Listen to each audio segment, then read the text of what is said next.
Hi teens, it's Deborah from the library, and on November the 11th, we are going to celebrate Veterans Day in honor of all of those who served our country and allowed us to share the freedoms that we have today. Last week, Natasha and I visited the Illinois Veterans Home and toured the All Wars Museum, which is chock full of information from the Revolutionary War up until the recent war in Afghanistan. Because the video is so long, we had to break it up into two parts, Part A and Part B. Today you will witness Part A. On November 4th, we will show Part B. Thank you so much for watching, and I hope you enjoy our video. Hi teens, we're here at the All Wars Museum on the lovely grounds of the Illinois Veterans Home, and we're going to do a virtual tour of the museum. I'm here with the curator, Bob Craig, and he's going to show us all the displays that are here at the museum. Okay, I'll try identifying the interesting pieces. And community-wise, to commemorate the in 1976 with the Revolutionary War, this piece here was made by Gardner Denver. They did the barrel. Knapheide Manufacturing did the wheel and the woodwork. And then this is a smooth bore, which means it doesn't have tongues and grooves in the barrel. But we'll see that further up with the Civil War cannon that we've got. This actually fires, and then soon as the Coven settles down and stuff to where we can have people in here, like for instance, the 4th of July was canceled. We're going to roll this out on the 4th of July and shoot about 7 volleys with it. We'll point it over the lake and stuff, and smoke comes out of it, and there's actually been smoke, those circles that come out every once in a while too, so it's pretty neat. So is this Civil War era? No, this is Revolutionary War, 1733.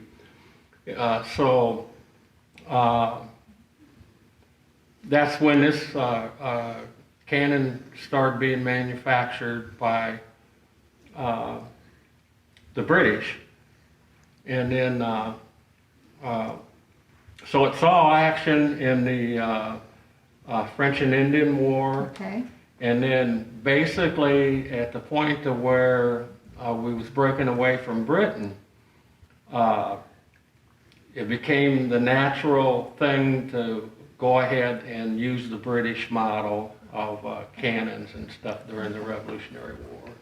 So basically the museum is set up in a kind of timeline, beginning with the Revolutionary period and ending with the current war years. Yes. Is that correct? Yes, and we wanted to do that so it's less confusing, and instead of having stuff not in order, right, everything is in order in a particular war in that era. And that makes sense, yeah, that makes sense. That's one of the first things that we had done. And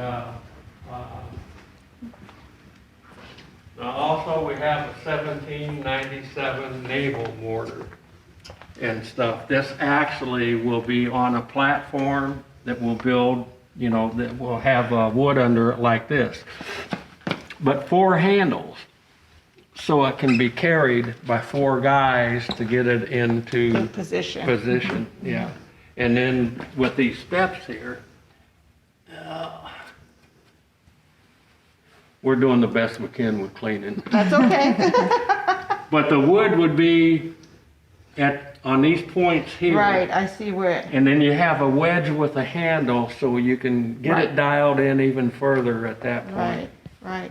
So this is the Revolutionary War display. Yes. Okay. And we use replica uniforms because Smithsonian will have actual, and they have a heck of a value to them. I bet they do. The same with Civil War uniforms. Right. And this is, the red signage is battles that occurred. And we do these so people can see the weight of a particular war. And then we have a cadet uniform. The United States Military Academy was founded in 1802 by executive order of President Thomas Jefferson at the urging of George Washington. The land purchased on which the academy was built was purchased by the U.S. government in 1790. Located on the Hudson River, the location was of strategic importance to the colonists during the War of Independence. Also at this point, a huge chain was stretched across the Hudson River to block the British traffic with Right. using that river. So our next exhibit is the Civil War? Mm-hmm. Yep. Okay. And the signage is all ongoing as we go with this. We're constantly researching and adding stuff. But it serves a purpose of showing where the battles occurred. Right. And then you've got a beautiful picture here, Bob. What is this all about? Yes, this is at the beginning of the Civil War. Abraham Lincoln instituted and signed into law the Medal of Honor. And this depicts the first Medal of Honor recipients. And they were on a raid. They captured this train at present-day Kennesaw, which was Big Shandy at the time. And there was some three freight cars, and then there was 2 passenger cars behind this. So they stole the train, and the idea was to destroy rails, burn bridges. They're still called bridge burners down south. And this is how this engine looked at the time. The Disney movie has post-war, and I just watched Buster Keaton movie too, which would just crack me up. But this is how the locomotive and the tender looked.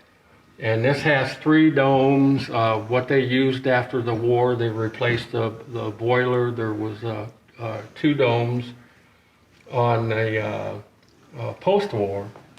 And the colors of this is what they are here. Now, when they refurbished it and replaced the boilers, that is red and black colors on it.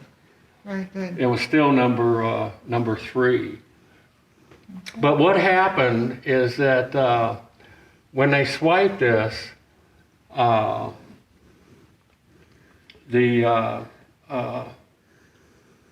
they infiltrated into the area from Ohio in 2s and 3s. Mm-hmm. And they all got there at different times and stuff like that. They snatched this, and there was 4 different southern locomotives that chased them. Oh my. And one of them was the Texas, which is on display at the Kennesaw Train Museum. And anyway, there were speeds of 60 miles an hour over 90 miles.